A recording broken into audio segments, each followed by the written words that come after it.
students, alumni, and friends at City St George's. It's such a pleasure to be here tonight in New York. And as Sinead just said, we're going to be discussing navigating new dynamics, the US and its role in a changing global landscape. It'll be newsworthy. Turns out anyway. So we've only got 45 minutes to solve this problem, so it's going to be quite tight in how we're sort of talking. So what I'm going to do is I'm going to begin by asking our panel to introduce themselves very briefly. And they're going to Luca, could you just tell us sort of who you are, and then I will ask you your questions that you selected. Well, thank you very much, and thank you for having me today. My name is Luca Del Conte. I'm from Rome, and I'm part of the class of 1999 in Banking and International Finance. My name is George Giannakopoulos. I'm a historian by training, and I work as an associate dean, and as a historian I teach international politics and history at City St George's. And I moved into the UK, probably to keep it short, I think it was 15 years ago, from Greece. So, I'm Bronwyn Cosgrave. I studied journalism at City University. I was the class of 1993. I'm Elizabeth Wang. It's a pleasure to reconnect with our fellow alumni of the City George University of London. I'm co-founder and president of U.S China Cultural Foundation and the Elizabeth Wang Gallery, which is based in New York City. And our mission is to promote the cultural understanding and cross-cultural exchanges. And Elizabeth, what is your idea of perfect happiness? Sitting in a concert hall or standing in an art gallery and surrounded by friends and people from different cultural backgrounds, and of course sharing the same piece of the music and art, and that's really a kind of a connection, which is profound beyond ideological or language. What would you say is your greatest achievement? Well, my greatest achievement began at 18 when I won the first China's national classical dance competition. And of course, earning my MA degree at City University. This is not a playoff. I had no idea what any of the other. And well, through my work at the U.S China Cultural Foundation and Elizabeth Wang Gallery, I have created and hosted Beyond East and the West at the major prestigious venues, including the Palace of Versailles in France. And I also produced a concert series, a cultural splendor at Carnegie Hall. So a lifelong devotion to the art continues to inspire and bring me tremendous joy and great fulfillment. Thank you very much, Elizabeth. Thank you. So, on to solving the subject that we've posed today. And I want to start by asking the panel, many people say that the 20th century was an American century. Now we're up to a quarter of the way through the 21st century. Is it shaping up to be another American century? George, as our historian on the panel, can I come to you first? What's your verdict on this? Sure, thanks. A history of the world where America extends its dominance, but that dominance has different facets. You know, it's not just the negative stuff; it's also the very positive stuff. So it becomes exceedingly complicated to untangle. But Europe today and America today, on the backbone of what has happened in the world since the 1940s, really.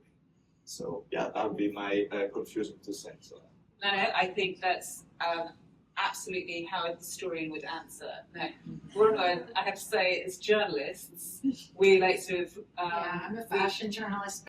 Americans live all over the world, and is it the continent of America, or is it the Americans out in the world who might react to what's going on in America right now and change the world in a better way? Luca, how do you can I come to you now and ask, how is the US's changing role in the world impacting your industry, your fields today? For us in the global stock markets, the truth is that the hegemony of the US culturally and financially is still extremely strong. So in that sense, it's still very, very much a US century. The power of the dollar is extremely strong. And no matter what, the US and China are interlocked. India is trying to join.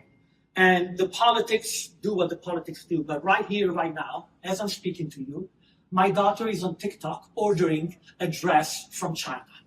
As the stock market crashed yesterday, the number one question was, when do we buy Alibaba? When is it the bottom? When do we buy Alibaba? So I can tell you that they're completely interlocked. And be what it might be, the stock market will find a solution. The US dollar will be the main currency still, but the two countries with India coming in are still very much interlocked. So you're absolutely convinced by that, the US will still remain as a dominant country? For another couple of generations. Okay. Well, the first globalization started in 1890 or something like that, right? Came with an end with the First World War.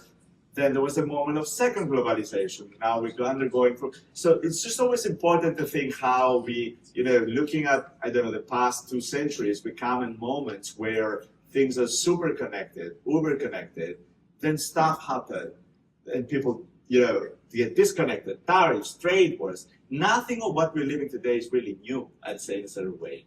I think you're right, but Elizabeth, But I just want to add it.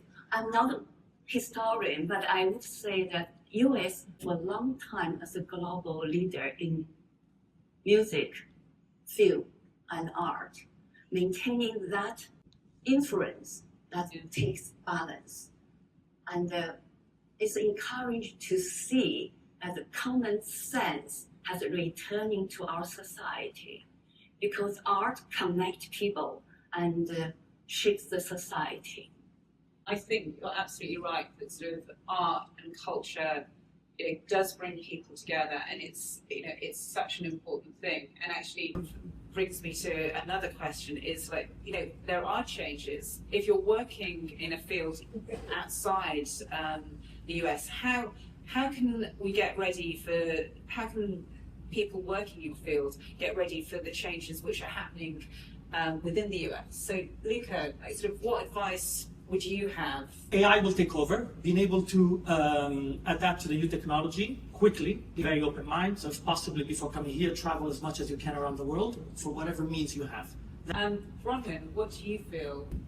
I think a big problem with journalism is the fact of this news cycle that has been going on and on, like this 24-hour news cycle that kind of whips people into a frenzy, like, oh my God. And magazines were wiped out with the coming of Instagram, social media takeover from Silicon Valley. And they're, today, Gen Z, they're picking up magazines again because they're bored of their phones, which is encouraging. Elizabeth, thinking about, any advice for young artists setting out, why either within or outside the US? Well, as alumni and as global citizens, we share a responsibility to engage in this ever-changing world, to bring people together, to enjoy the beauty of the art and the culture, and also, of course, international collaboration as well as a cross-cultural understanding is very important. So open mind, you never know what's coming ahead of you. So I've got a feeling we've run out of time, but thank you so much, everyone. Thank you.